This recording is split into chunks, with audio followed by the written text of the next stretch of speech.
So when booktubers wonder why individual book reviews don't do as well as other content, have you ever considered that maybe that's because they kind of suck?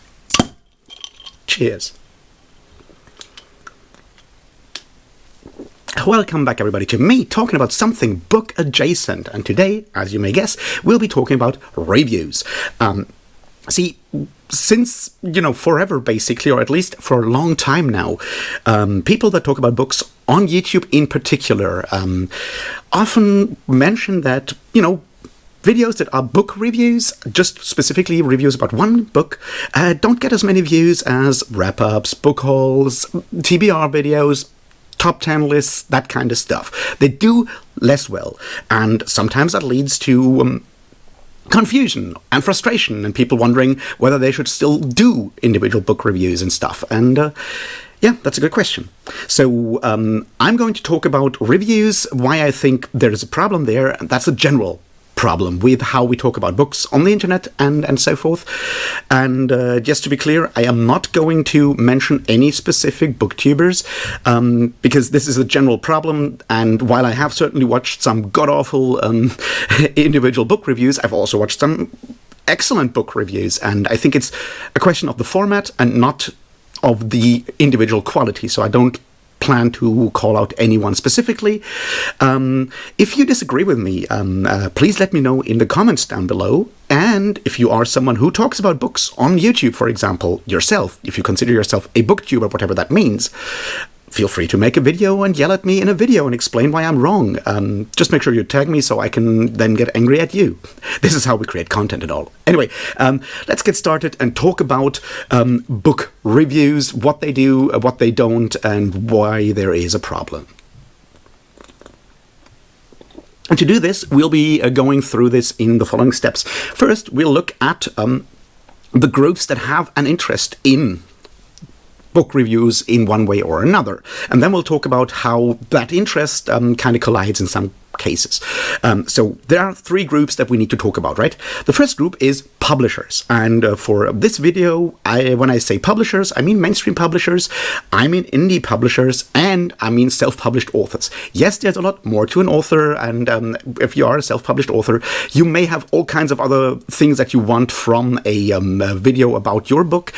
But what we're talking about here is very much the idea of promotion, marketing, and so forth, spreading the word about books. And in that regard, I think that mainstream publishers, independent publishers, and self-published authors all have the same interests to, varying degrees with, varying budgets and all of that kind of stuff. But there is the same fundamental thing undergirding that. So publishers are everyone who has a book and wants to sell that book. That's publishers for now. The second group is, of course, readers. And readers is everyone who wants to read a book and needs to find out that that book exists. That's readers. That could be, reviewers. That could be just someone who's interested in reading, all of those kind of people. And they have specific requirements when it comes to any form of content around books, which is tell me what that book is so I know whether I want to buy it or not. That's the main interest in that regard that readers have. And as you can see, readers' interests and publishers' interests kind of match there in some way or another, because someone has a book to sell and someone wants to buy a book. Now you need to find a way to make sure those two things kind of match up. Which is, of course, where reviewers or content creators or whatever you want to call them come in. Which is, of course, people that facilitate that by being a bit of a filter and matchmaker between one side and the other. That's the third group here, of course. Now, obviously, reviewers could also be, or YouTubers or whatever you want to look at, could also be publishers, and they could also be readers. I mean, hopefully they are readers because, ideally they read the book before they talk about it. So there is obviously some overlap. These things are fuzzy categories, but I think for my current argument, these are the three big groups. And we'll go through all of these in the following way. First publishers, then readers, then we'll look at technology and how technology has changed, and then we'll look at what reviewers actually really want. And then hopefully we're done. Let's get started. All right, publishers. What do publishers want? So you have a book, so either you've written it yourself or you found someone who wrote the book and you go like, this needs to go out there. I want to sell as many copies of this book as I possibly can. What are your challenges here? Well, obviously, your first challenge is to get the word out. That's the main thing. people need to know the book exists, so you can take several steps here. And your big problem is that you're not the only one who publishes books, right? You're not the only one. This is not the only book. There have been books for a long time, for millennia, basically. And there's tons of them getting published all the time. So your main difficulty is to make sure that people know about your specific book, and not necessarily that everyone knows about your specific book, but the people who really want to buy your book need to know about your book. That is your big challenge. Now, you have like all kinds of ways of doing that, and because you are running a business, for better or worse, your goal is to find the method that will get you, at the end of the day, the most people buying that book for the least money that you spend on those methods, which, yes, you could plaster advertisements over Times Square, but that's kind of expensive, right? So if you find something that has a better, effect, then that might just be what you want. So basically what you need to do is find ways to cut through the noise of continuous book publishing, so the people who are interested in your specific books can find those specific books with at least as little frustration as is possible. And that's your goal here, right? Perfect. All right. If you are a reader, what's your goal? Well, you've figured out how to do reading, and you really enjoy it, and you've read your first book, and you go like, I want to read more books. Now, basically, you have a bunch of options there.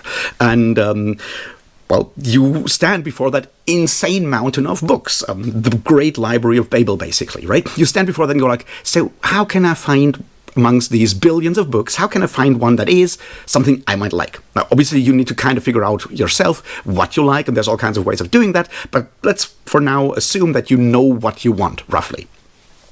Well, you have several ways of doing that, right? You can go to a library and hopefully find it's a well-stocked and well-sorted library, so you can find something that fits your interests. You can go to a bookstore and you can just pick something at random and so forth, or you can, have someone give you a book as a present, someone who hopefully knows about books and knows about your tastes and can hand you something that you might enjoy.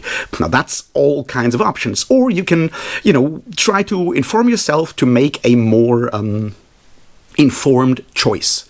That's your, third option, and that is the one that most people will go for, because, sorting through stacks and stacks and stacks in a library is pretty time-consuming, and not all of us have enough time to do that. Same goes for bookstores. Bookstores may be really, really cool, but going book browsing in a bookstore takes a couple of hours. Maybe sometimes we don't have that time. Also, there's a chance we buy something and it doesn't actually match what we really wanted, and then we have to go back and try to return it, do something else with it, be frustrated, and so forth. So we want to minimize those costs on our side as readers. So basically, readers and publishers have the same issues, the same needs, and the same problems, which is one has a book, the other one wants a specific book. There's way too many books to actually just randomly stumble upon the thing that you really wanted. So what you need is filters that basically filter out all the noise, so you as publisher address all the people that potentially really want your book, and you as reader have a smaller selection of books that you might really, really enjoy, and not just all the books. There are all kinds of ways of filtering, and reviews are one of them, but we need to look at all of them to understand where things are going. So let's talk about potential filters for the noise of insane book publishing that happens all the time. All right, there are several of those that we can look at how they change over time. The first one is categorization. See, we can, of course, sort our books into large categories like fiction and nonfiction, or on a smaller level like fantasy, science fiction, horror, thriller, literary fiction, whatever that may be, mystery. The lists are endless, but we can do that. And for the longest time, people have done it. So if I enjoyed a fantasy book, which I guess is a book with a dragon on the cover, or I enjoyed a sci-fi book, which is a book with a spaceship on the cover, or I enjoy romance, which is a book with, I assume, a rose on the cover? Whatever, right? My point is, if I know the broad category, I can hopefully go to a bookstore and browse the fantasy shelf. Or I go to a library and browse the fantasy shelf, if they have something like that. So, categorization is a very, very basic tool that has been around basically forever. That is the thing. We have already always categorize things in something broad, like genres, if you want, not even genres, like categories like nonfiction and fiction. And then underneath that, we have come to like genres, and potentially you can go down to subgenres. Now, in the ancient days of, an analog world without digital technology, there's a hard limit to how many categories you can have. Like if you're a bookstore, the question is like, how small can you subdivide your shelves before it becomes really ridiculous? Also, what do you do with a book that is both a romance and a fantasy? Do you have a special shelf for that? Or do you put it into fantasy or into romance? There's questions coming from that like analog things like bookshelves can't actually apply to. So that's the starting point. We'll go through that later on. All right, so the next option of like sorting books and reducing the sheer amount of books that are available is, of course, popularity. That is basically something like expertise, but not expertise, but relying on the larger crowd, the wisdom of crowds, basically. So you go to your bookstore and go like, hey, what's the book that you sold the most of in the last week? Because clearly, if a lot of people buy that book, there must be something with that book, right?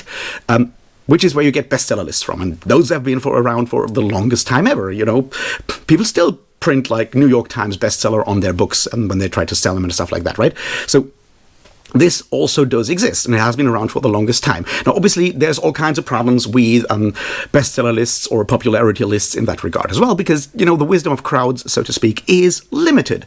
People might just buy a book because it is already popular, so it's a reinforcing kind of thing. And if, for whatever reason, you manage to get on that list, chances are you'll stay on that list, and people go like, well, clearly, if everyone is reading this book, I should also read this book. And the next person goes like, clearly, now the book is still on that list. I should really get around to doing that. So popularity does also come with specific problems. Now, one way of doing, looking at that is once again to combine the two things, which is categorization and bestseller lists, which is why the New York Times bestseller list now is like, more like New York Times bestseller lists for fiction, nonfiction, bestsellers in, romance, bestsellers in. So you can subdivide those. And once again, your limitation for the longest time has been space, because even the New York Times doesn't have unending page space, right?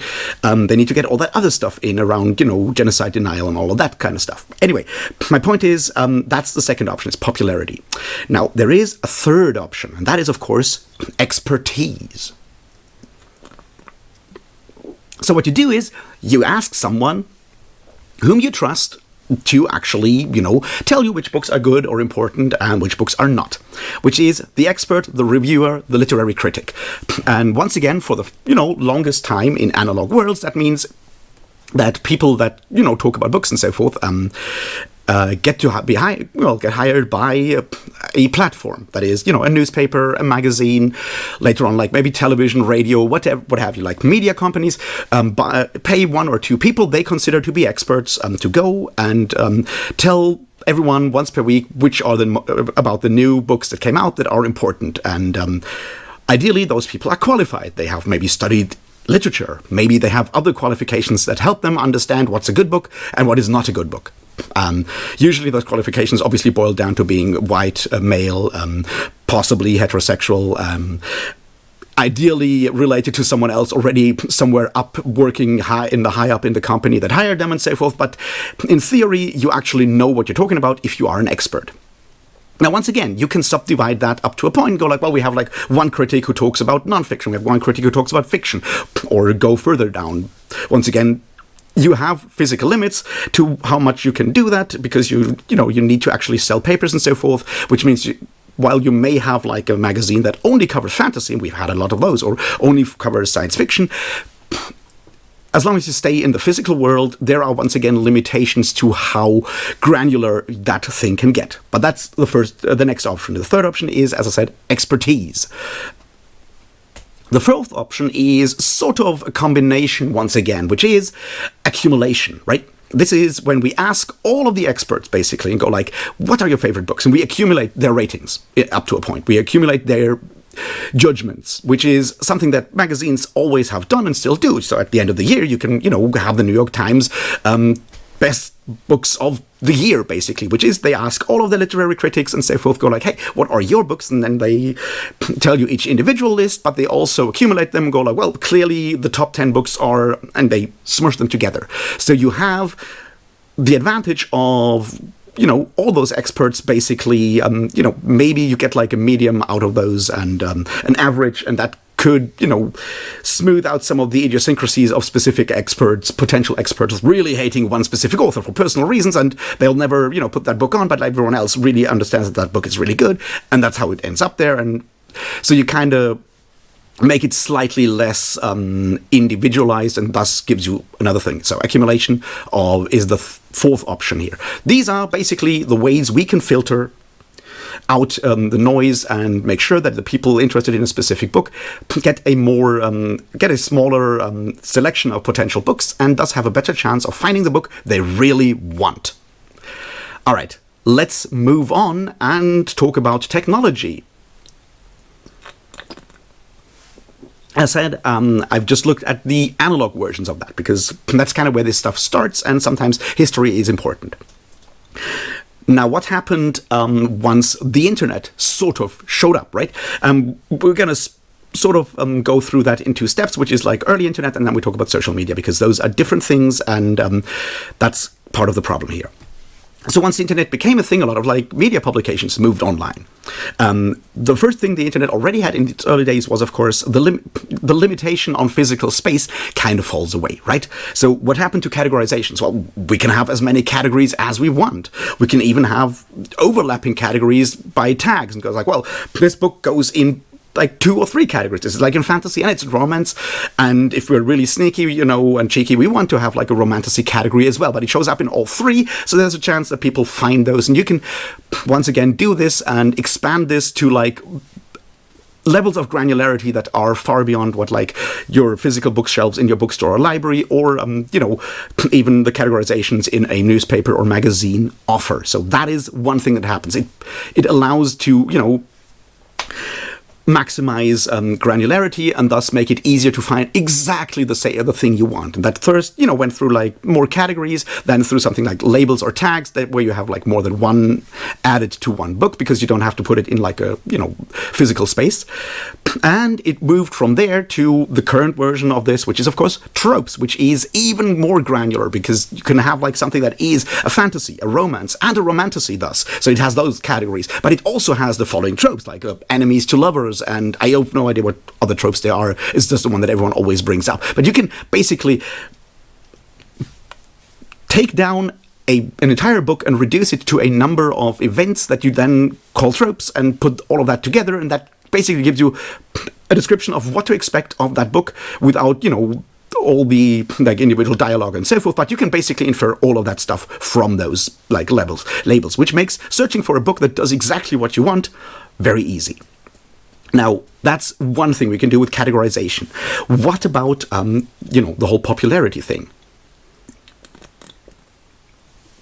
Well, it's once again the same thing, right? Like with stuff happening digitally, a lot of, digital sellers and so forth can start just publishing their own sort of bestseller list. You don't have to physically go to like every bookstore. You can just go online and see bestsellers in all kinds of categories. And once again, the fact that you don't have like limitations on space, even like visual space on your website or whatever, you can once again have that far more granular. You can have like each category can have its own like bestseller lists, and each bookstore can have its own of those, and it makes it easier through popularity to find out what everyone reading the things you already loves at the moment and buys most of at the moment, so you can find what is important in your specific niche category. So that's basically what happens with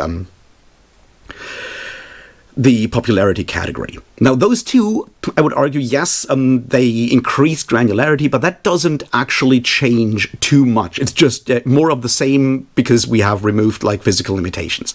The big change is, of course, expertise, because we are living in the age of the internet. And what the internet did at its beginning is it democratized everything, because, as I said, becoming an expert in a physical newspaper, or even for radio, television, or whatever, was not easy. There were all kinds of ways of gatekeeping that. Some of them, maybe good ideas. Others, very much not so much. Racism, sexism, all of that kind of stuff. That falls away with the internet, because on the internet, anyone who wants to be on the internet can do that. In the early days, it kind of requires you to have like basic understandings of how to do, a bit of HTML coding, but once the first kind of blog and platforms kind of showed up, everyone can basically go on the internet and write whatever they want to do, and write about whatever they want to write about, which is, of course, great because, you have way more options, you have way more expertise, up to a point that is still expertise because people have presumably read a ton of books in a specific category, so they probably know a lot more about one specific small category than, say, someone who is the only book reviewer, critic, or whatever for a specific newspaper like the Washington Post, right? If you have to talk about all of these different books, you can't be an expert in all of these categories. But with the internet, you can do that. You become an expert in one specific field. You become the #1 expert on all of romantasy with enemies to lovers tropes, right? If you are that person, you can become an expert and you can spread your opinions and so forth on the internet. That is great. So that's what we get in the early internet in that regard. Everyone can write reviews. They can be, read, and people can find them, hopefully, and follow specific experts that match their specific taste, right? You go like, well, clearly that person really likes the same things I like. So if that person reviews a book and goes like, hell, I really love this, chances are pretty good that I will also love that. So there is a subtle shift here from like some weird semi-objective, because it's never fully objective, but like some sort of like more neutral academic or whatever expertise to a personal expertise that shifts closer to taste, right? It's like you follow someone who has the same kind of taste, which is, of course, the key thing when it comes to reviews. Is what we really want to do is have someone match our tastes with the things that are on offer, and expertise is not necessarily the same as taste. So that is what happens with expertise, and that is a big shift. And finally, obviously, with the accumulation of these kind of things, you can do the same thing as always. You can take all these different expert ratings now that you have a lot more of them because the field has been democratized. You can once again do the same thing, but it will hopefully get you a much broader basis for your accumulated like lists or ratings and so forth. Because if it was like just all the writers for, say, one newspaper telling you what were their favorite books at the end of the year, now you can go and have like 1,000, 10,000, whatever people writing about the same category and have like their ratings and collect them and so forth. So you get higher granularity once again, or supposedly better results, by which I mean they are based on a much larger field of data. So that is what happened once we had the internet. Now, so far, all of that is really good, right? Now we come to the next step, which is social media and platforms and all of that good stuff. All right, so what does happen with social media? Mostly, the one thing that really, really changes is, of course, that the field around experts. Because, yes, bestseller lists, like popularity, is still something that is influenced by social media because people are presenting their opinions in different ways. Categorization more or less stays the same. As I said, like stuff like tropes is becoming more a thing during, say, the social internet phase, but that's one thing. So what we see and what we need to focus on here is expertise, because the expert stops being an expert and becomes an influencer. And there is a huge difference between those two things. And I already mentioned that when we talked about, experts in a democratized internet. And that is, of course, that we are more closely looking at taste. But what happens through social media, where experts or where everyone as a user presents themselves on the internet in a curated form, right? What happens is we attach our ideas and our, taste and so forth, and the way, and our trust mostly, we attach that more to the person and the personality of an expert than we do to their qualifications, which does work in some regards. That's not necessarily the point here, right? I'm not going to criticize experts, but what we see is the evolvement and of parasocial connections. We follow someone because their other stuff they present to us also makes us like them. So if they also kind of really like the same books that we like, we'll, trust them. And trust is more than just, a rational thing. It's an emotional thing.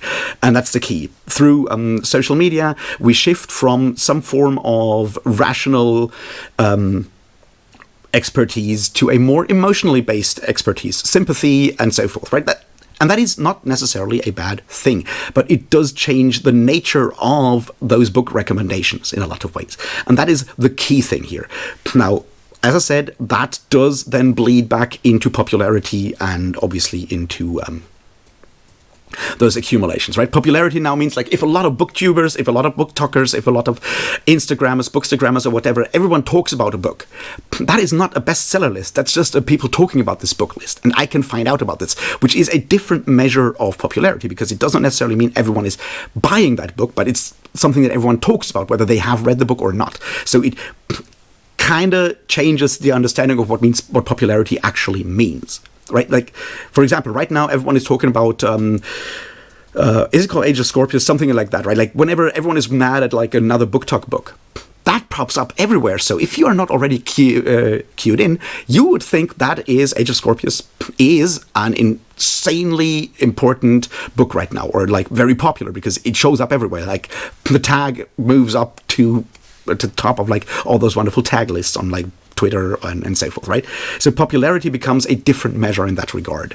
The same goes somewhat for accumulation, right? If everyone writes their reviews and puts them on social media, the question is like, how do you rate those kind of things?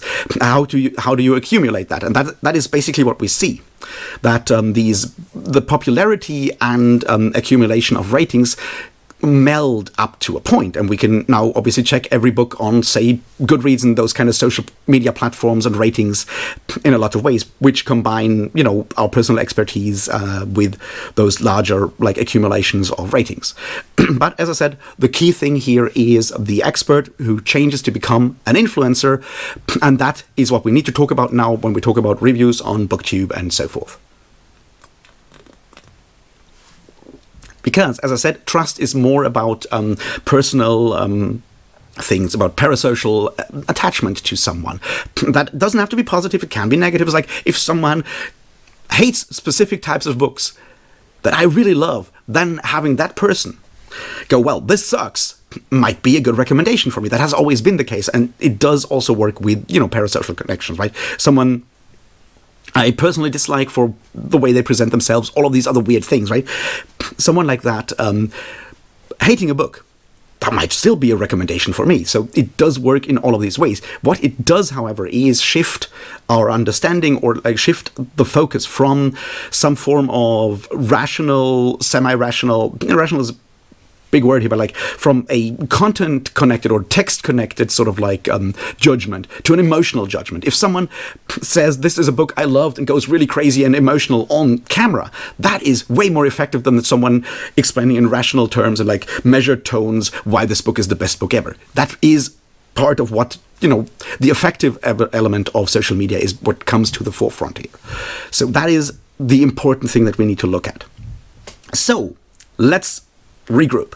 If I want to find out about books that might be exactly the kind of book I want, and I go to social media to do that because I want to get, reviews, some opinions on those books. What I can then do is obviously get those in all kinds of ways. And what I want ideally is I want to have the best sort of like recommendation possible. So I want to make sure the thing that I get recommended is the thing I'm actually going to, want to buy. But I'm also someone who spends, doesn't have like ages and ages of time. I can't necessarily, before making a buy decision, I can't necessarily go and watch like 20 hours of reviews on YouTube, TikTok and everywhere, or read through like 10 to 20 reviews on Goodreads. I don't necessarily have that time. So what I'm looking for is the maximum of information density that I can get. So if I can make that decision as quickly as possible, that buy decision or read decision, right? That is what I want as a reviewer, which is what is really important here, right? So Book Talk is really successful at this right now, because what we have is, as mentioned, a lot of emotions, like very emotional acting. It's very short clips. Yes, they're getting longer and longer, but they're still relatively short. So people go like, this made me go crazy and all of that. And so I'm emotionally affected because I have developed some parasocial connection to a specific creator. They usually also tell me what that book is by focusing on the most granular form of well, tropes and subcategories and so forth. So if someone I already trust for emotional and so forth reasons goes crazy, emotionally crazy about a book, and I already know that it is a specific, very small subsection of books that I am looking for, then a book talk video of like 30 seconds to 1 minute is about as good as it gets when I want to have a recommendation. Perfect, right? And that's why Book Talk is so successful when it comes to this specific form of book content, which is where we need to talk about BookTube in particular. See, BookTube, being, people talking about books on YouTube, has longer videos. Yes, we have shorts on YouTube, but let's talk about, longer YouTube videos. So what we had originally was people doing reviews and basically talking about at some length about a book, explaining why they thought that book was really, really good. But that doesn't have like a high information density if all I want to know is like, the person I like, do they like that book? And if so, what kind of book is it? You can still pack that into like the first 30 seconds or 1 minute of a video. And then I still have to watch or click away for like another 10 minutes while you explain in detail why that book is really good. But I don't need to know that because I already made my purchase decision on like, person I likes this book, and it is in that small group of books that I'm currently interested in. So the review does lose out in that regard. However, there are other things people do on YouTube when they talk about books. Which is, for example, the wrap-up. People going like, hey, these are 10 books I read last month. And it's the same length, it's like 10 minutes, and you talk about 10 books, which gives you 1 minute per book where you go like, I really love this, and it's this, and you give it like a very, very short synopsis. You see what's happening there? It is, in fact, the same thing. It's basically 10 TikToks, like one after the other. The information density is really high, and it turns out wrap-up videos are fairly popular compared to individual book reviews. Same goes, of course, for book hauls. See, one of the ways we buy books is, of course, if they look good. Because, you go into a bookstore and you see a beautiful cover, you go like, wow, this sounds really good. I'm going to buy this because it looks really cool. And the book haul is exactly that. People holding up 10 books and going like, I bought this looks really cool. Also, maybe reading the back cover or whatever and going like, oh, this sounds, you get the same information there. You don't necessarily get the full excitement of the person you're trusting here, but you get the visual effect and you get, at least some excitement because they want to read it, and you get the information of what specific subgroup of books this is. Once again, high information density, and book hauls are really, really popular. Yes, there's stuff about like, vicarious buying and all of that kind of stuff, but my point here is the information density is still very high, which makes them very popular. Same goes for TBR lists, which are basically the same thing, right? You hold up a bunch of books, you give a quick rundown of like what those books are and go like, I'm excited to read this because of X. And that makes those, once again, really good lists of like doing that. And the same goes for like best of lists. People going like, these are my 10 favorite books, and you get like 10 books, quick description of what it is, and you can assume people are really excited about that, and you already trust that person. Or if you're new there, you can watch that and go like, clearly I like 9 out of these 10 books, I'm going to follow that person in the future, which makes, once again, those books, high information density, very popular. All right, let's talk about the problem with book reviews, and for that we need to talk about what we, as people who talk about books on YouTube, want. See, I, from time to time, watch BookTube newbie tags. I've never done one myself, but I watch them because, it's, I try to find out what kind of people are going to start talking about books at the moment.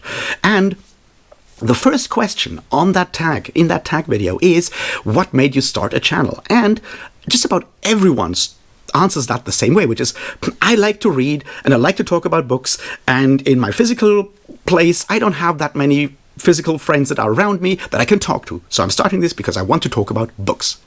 And that is great. That's what we want. We want to talk about books.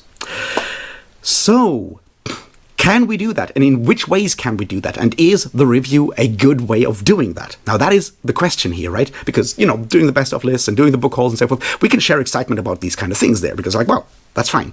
The problem is, of course, with the review, the problem of the spoiler. Now, I think spoilers are a dumb idea, except for, like, very specific cases. Yes, a murder mystery, very much something where you don't want to spoil the end. Like, whodunit, you don't want to spoil that to anyone reading the book because one of the main attractions of that kind of book is like reading along to find out what will, who's the murderer, and guessing along. And if you get spoiled at the beginning and get told who's the murderer, then that element of fun, that element of what makes that book work, is gone. But for a lot of books, that is not exactly the case, because not all books are murder mysteries. So the question is like, why are spoilers such a big deal that everyone is afraid of, and why are most reviews on YouTube spoiler-free reviews? See, that comes mostly, I would argue, from film. And it kind of ties into the whole social media thing, right? Because, as I already mentioned, a lot of this is about emotions. We want emotional reactions and stuff like that.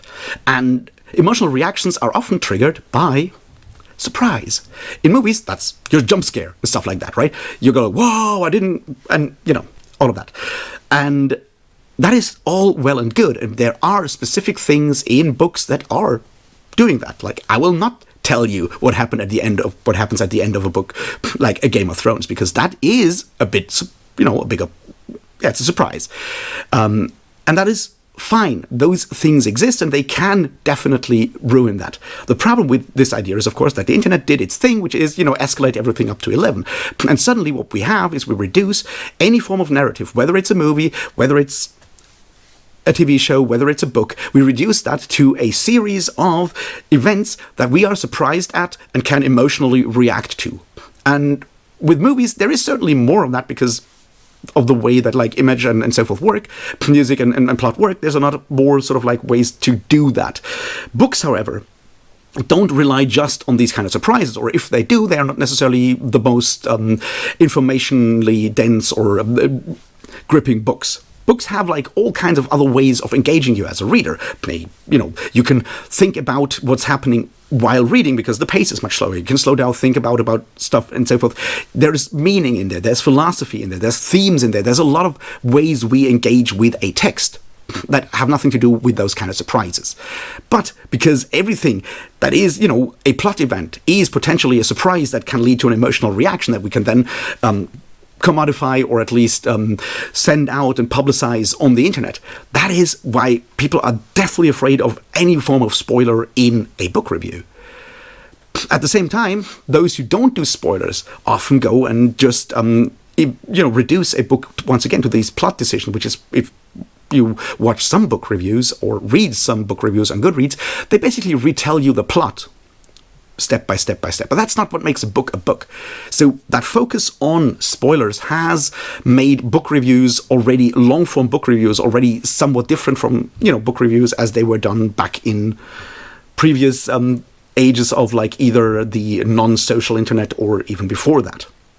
It also means that if we go and do these book reviews right now, and if we decide to do a spoiler-free review, there's very little we can say. What we do in those cases is we go back to a very formalized form of language, sort of collection of words and terms that we use, very formalized review language. It's like if you watch a bunch of YouTube reviews, you'll get like terms like the magic system, the themes are, and you get like a list of like very specific, themes that are not, deeper explored. Because if you say this book explores themes of motherhood, there's a lot of different things that could be in there. But if you go like the grief of, of a mother losing their child, you have spoiled something. If you go like this is, about postpartum depression, it's like, yeah, you've spoiled something, right? So you can only throw up these categories and nothing more, which is empty information. There is no actual information in those. It just stretches the thing and makes all of these reviews sound the same, which is another reason why people maybe just don't watch those a lot.